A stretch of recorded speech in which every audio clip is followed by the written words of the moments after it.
ఇంకా ఏంటి చూస్తున్నావు? వెళ్ళు.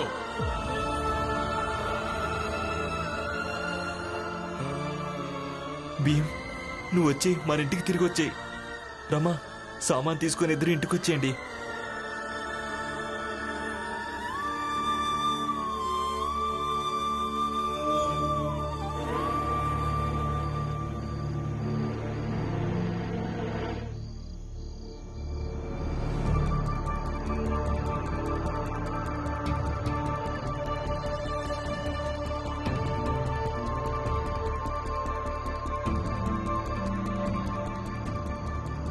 అత్తయ్య, మీరేమో వీళ్ళను ఈ ఇంట్లోంచి వెళ్ళగొట్టడం గురించి చెప్పారు, కానీ ఇప్పుడు మళ్ళీ ఇంట్లోకే వచ్చి ఉంటారు.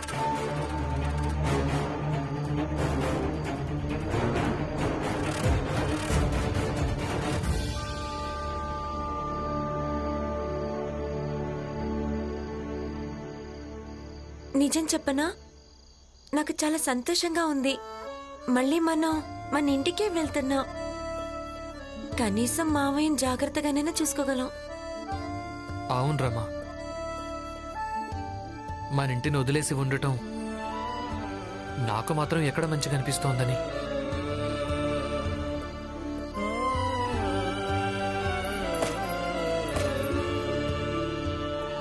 పద.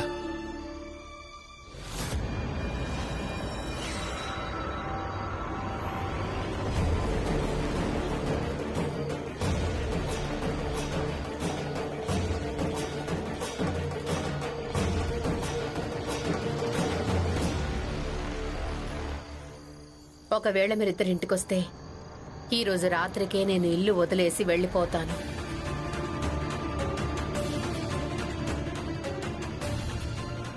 అర్థమైందా? కానీ అత్తయ్య, ఈయన ఉద్యోగం చేస్తున్నారుగా, ఇప్పుడు మేము ఇంటికి. ఇప్పుడు ఇంకేమీ లేదు. ఇదే చెప్పడానికి వచ్చాను, చెప్పేశాను.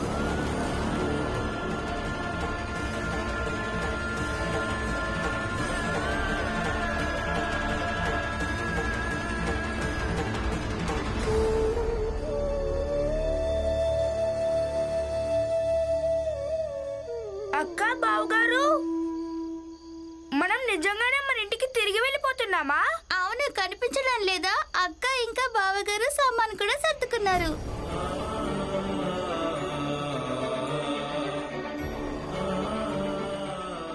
పదండి, ఏం జరగాలో అదే జరుగుతుంది.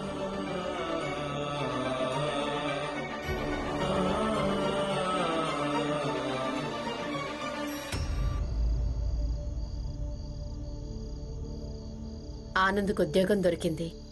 చాలా సంతోషంగా ఉంది. ఉద్యోగం మన భీమ్కి దొరికింది జీజాబాయ్. పురంజన్, భీమ్కు ఉద్యోగం దొరికింది, అందుకనే జీజాబాయికి బాధగా ఉంది. కనిపించడం లేదా? తనకు ఉద్యోగం దొరకని దొరక్కపోని అది నాకెందుకు? ఇక తనెప్పుడైతే ఇల్లు వదిలేసి వెళ్లిపోయాడో అప్పటి నుంచి తన సంతోషంతో గాని బాధతో గాని నాకు ఎలాంటి సంబంధం లేదు. కానీ ఇప్పుడు వాళ్ళిద్దరు పక్కింటి వాళ్లే కదా? కాదు, వాళ్ళు ఇప్పుడు తిరిగి వస్తున్నారు. రమా,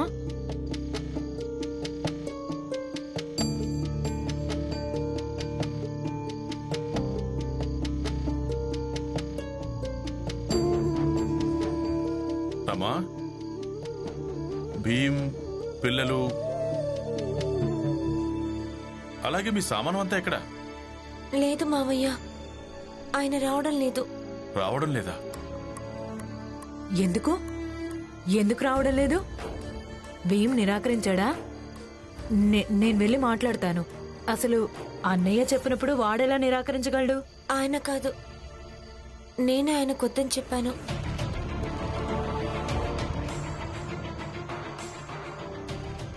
నువ్వా? ఎందుకు? నువ్వెందుకు వద్దని చెప్పావు?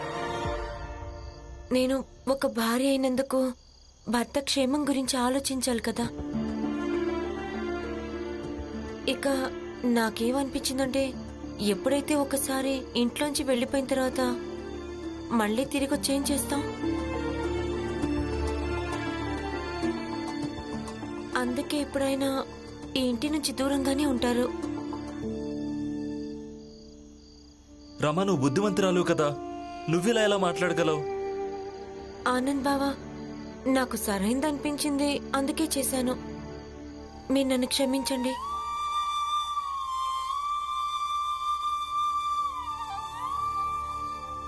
రమా విను. ఆనంద్,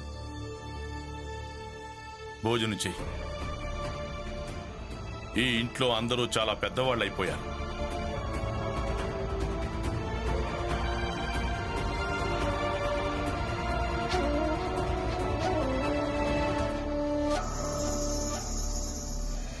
నువ్విలా చెయ్యడం ఏమాత్రం సరైంది కాదు రమా. నేను చెప్పింది నువ్వు వినవు కదా. తప్పు చేసింది తను కదా, అవునా?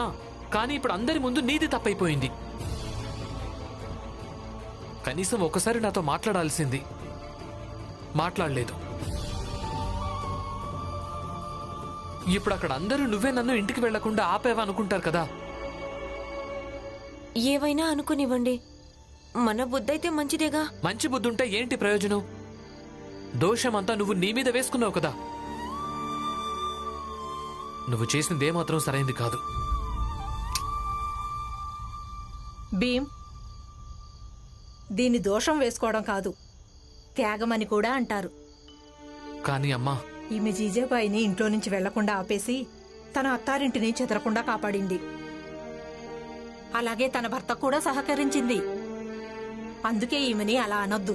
ఎంత తప్పు చేసిందో, ఎంత ఒప్పు చేసిందో, తను చేసిన త్యాగాన్ని నువ్వు గౌరవించు భీమ్. నాకసలు ఏమీ అర్థం కావటం లేదమ్మా. చాలా చాలా ఆందోళనగా అనిపిస్తోంది. ఇక ముందు నేనేం చేయటం మంచిదో కూడా నాకు తెలియటమే లేదు.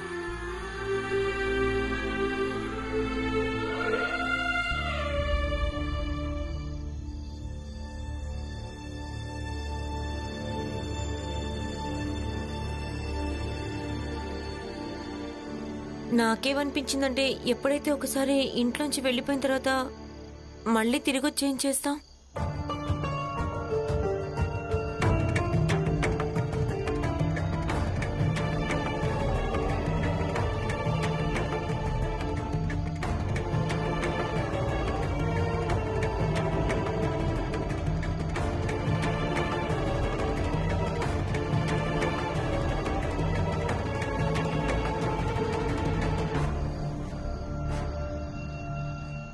జీజాబాయ్,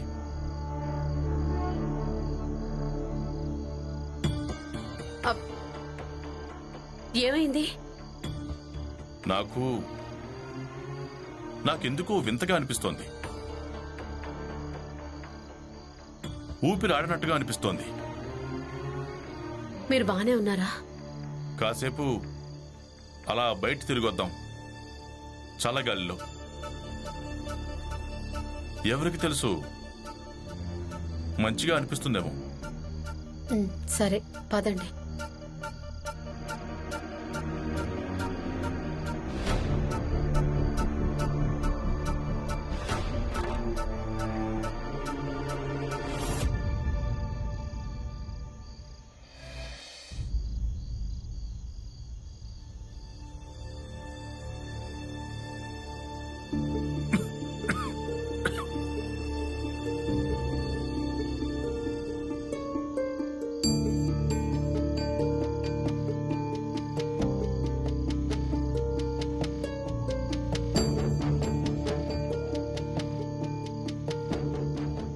ఇప్పుడు మీకు బాగానే అనిపిస్తోందా?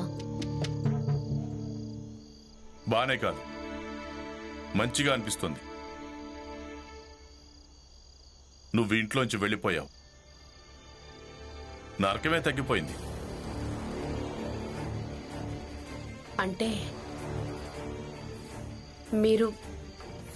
మీరేం చెప్పాలనుకుంటున్నారు? నువ్వేమనుకుంటున్నావు? నాకు అర్థం కావడం లేదనా? రమా ఇంకా భీమ్ సామాన్ సర్దుకోవడానికి వెళ్లారు. ఇక రమా హఠాత్తుగా ఇలా అనడం మొదలుపెట్టింది, తనకి ఇంట్లో ఉండడం ఇష్టం లేదని. ఇదే మాట భీమ్ చెప్పుంటే వేరేలా ఉండేది. కానీ రమ చాలా మంచిది. ఇలాంటి కల్లా కపటం మాటలు తనకి తెలియవు. అలాగే నా ముందు ఎప్పటికీ చెప్పలేదు కూడా. మీరు నా మీద ఆరోపణ చేయడానికి వీల్లేదు. ఆరోపణ చేయడం లేదు, చెప్తున్నాను. ఒకవేళ నువ్వు కావాలంటే నువ్వు ఈ ఇల్లు వదిలేసి వెళ్ళిపోవచ్చు. నేనే నిన్ను ఆపను. నువ్వు బతకడానికి ఎంత ఖర్చు అవుతుందో అది నేను ఇస్తూ ఉంటాను ప్రతి నెల. కానీ ఒకవేళ నువ్వు ఇంటికి తిరిగి వచ్చావంటే రేపు ఉదయానికల్లా భీమ్ ఇంకా రమను నువ్వే స్వయంగా వెళ్ళి తీసుకురావాల్సి ఉంటుంది.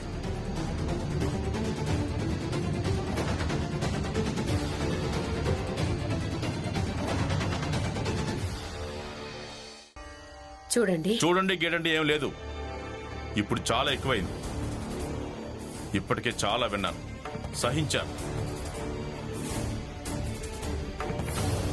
నీ దగ్గర 2 మార్గాలున్నాయి, కేవలం 2.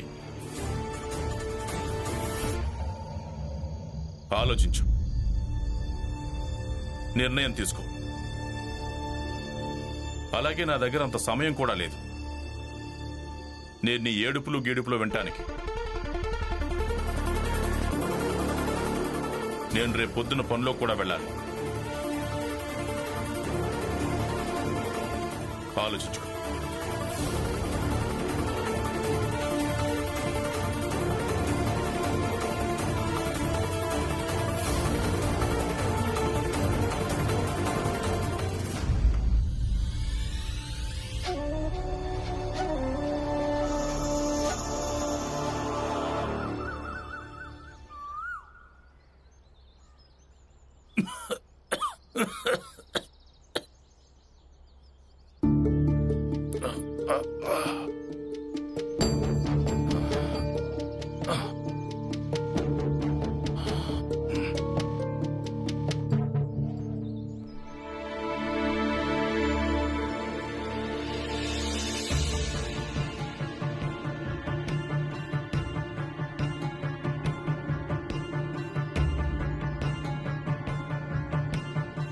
అంటే జీజాబాయి ఇల్లు వదిలేసి వెళ్ళిపోయిందన్నమాట.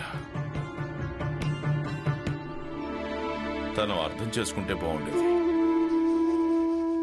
అందరితో కలిసి ఉంటూ అందరినీ ఏకతాటిపై ఉంచుతూ బతకడంలో ఎంత సంతోషం ఉంటుందో.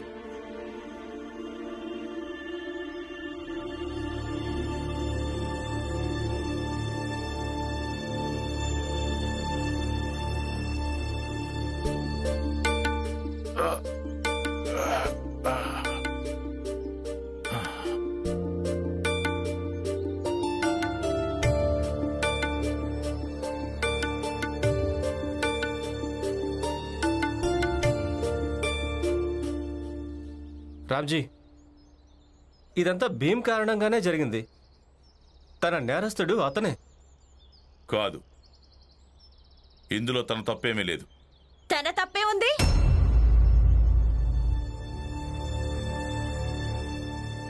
నిన్న భీమరావు నా భర్తతో చాలా గొడవ పడ్డాడు.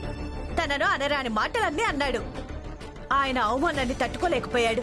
చాలా బాధపడ్డాడు. రాత్రంతా మెలకుగానే ఉన్నాడు. పొద్దున్నే లేచి చెప్పా పెట్టకుండా ఎక్కడికో వెళ్ళిపోయాడు.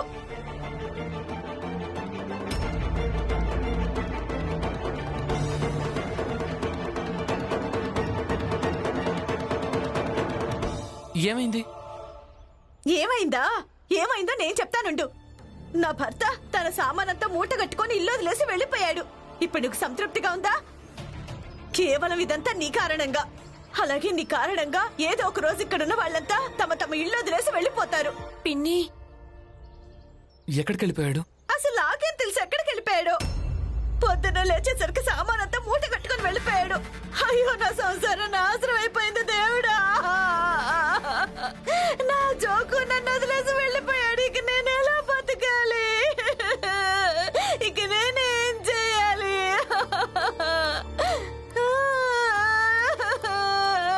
నా జోకు నన్ను వదిలేసి వెళ్ళిపోయాడు.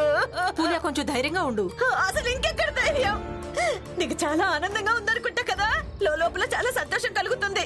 నేను నీ మొగుడు వదిలేసి ఎలా వెళ్ళిపోయాడు, అలాగే నా మొగుడు నన్ను కూడా వదిలేసి వెళ్ళిపోయాడు.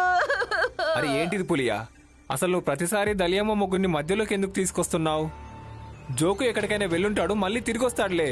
పైగా నువ్వు భీమరావు మీద నిందలు ఎందుకు వేస్తున్నావు? అయినా మేమందరం కల్లారా చూసాం. భీమ్ జోకు నుంచి చేయి విడిపించుకున్నాడంటే ఇక నీకిందులో అనుమానం జరిగినట్టు అనిపిస్తుందా? అంటే అవమానం జరగకుండానే నా మొగుడు వెళ్ళిపోయాడంటావా? అయినా నువ్వు ఇంకా జోకు కలిసి ప్రతిరోజు భీమరావు మీద నిందలేస్తూ ఉంటారు. వాటి సంగతి ఏంటి? భీమరావు అలాంటిదేమీ చేయలేదు, అంతా నీ మొగుడే చేశాడు. అవును మరి, నా మొగుడు నన్ను వదిలేసి వెళ్ళిపోయాడు కదా, ఒంటరి ఆడదాన్ని కదా అని అందరూ నా నెత్తి మీదకెక్కండి. నా మొగుడు అది చేశాడు, ఇది చేశాడు. అసలు నా మొగుడు ఏం చేయలేదు. నా మొగుడు చాలా మంచివాడు, అసలు ఎవరిని ఏమి అనడు. అయ్యో జోకు. పులియా పులియా ఏడవకు. జోకు అన్నను మేమందరం వెతికి తీసుకొస్తాం. అవును, నేను వెళ్ళి వెతుకుతాను పిన్ని. వద్దు, మీరు కాలేజ్కి వెళ్ళండి. వెతకడం కోసం ఇక్కడ బోలెడంత మంది ఉన్నారు. హితేష్ బాబాయ్, నట్వర్ అన్నయ్య ఉన్నారు. మీరు వెళ్ళండి. నువ్వేమంటున్నావు, నీకు అర్థమవుతుందా? మీకు తెలుసు కదా, మీ కాలేజీలో పరీక్షల ఫామ్ నింపడానికి చివరి రోజని. పైగా ఇప్పుడు మీకు ఉద్యోగం కూడా వచ్చింది. అది సార్తో ఫామ్ నింపించండి. ఇక మీకు జీతం వచ్చినప్పుడు ఆయనకు డబ్బులు తిరిగిచ్చేయండి.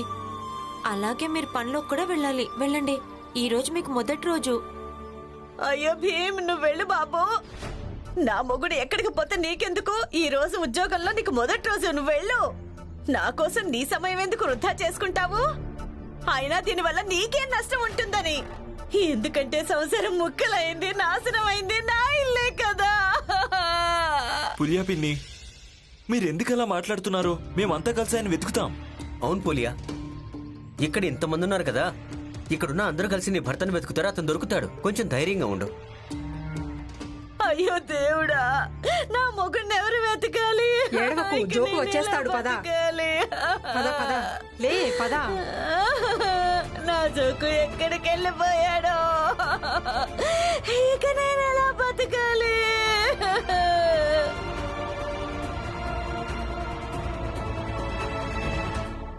మీరు వెళ్ళండి.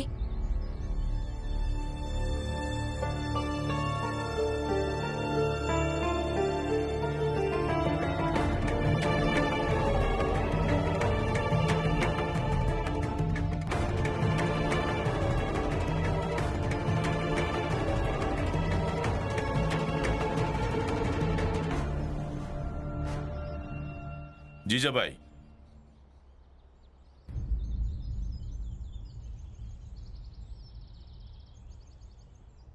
నాకేమనిపించిందంటే నువ్వే ఈ ఇల్లు వెళ్ళిపోయావని. కానీ నేను ఇక్కడ చూడడం మంచిగా అనిపించింది. తెలివైందానివి, వెళ్ళలేదు. కానీ ఇక్కడ ఏదైతే జరిగిందో దానివల్ల ఎలాంటి మార్పు ఉండదు. ఈరోజు సాయంత్రానికల్లా నా కొడుకు ఇంకా కోడలు నా ఇంట్లో ఉండాలి. లేదంటే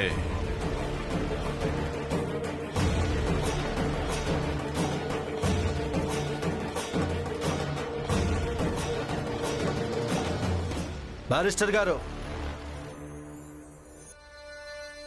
మీరు ఆ భీమరావును పనిలో పెట్టుకున్నారని విన్నాను. అయితే ఒక చిన్న జాతి వాణ్ణి పనిలో పెట్టుకుంటే దానివల్ల ఏమేం చెడు జరుగుతుందో అది మీరు కల్లో కూడా ఊహించలేరు. ఏమేం చెడు జరుగుతుందో అదైతే నాకు తెలియదు. నువ్వెలాగూ వచ్చావు కదా, అది కూడా నువ్వే చెప్పు. నేను వచ్చింది అందుకే. అన్నింటికంటే ముందు మీరు ఈ పూజ చేస్తుంటారు కదా, అది భ్రష్టు పట్టిపోతుంది. మీ సంపద అంతమైపోతుంది. అలాగే సమాజంలో ఏ పరువుందో అది నాశనం అయిపోతుంది. ఇంత పెద్ద బ్యారిస్టర్ నుంచి దిగజారి రోడ్డు మీద ముష్టివాడి స్థాయికి పడిపోతుంది. అంటే చాలా చెడు జరిగిపోతుంది.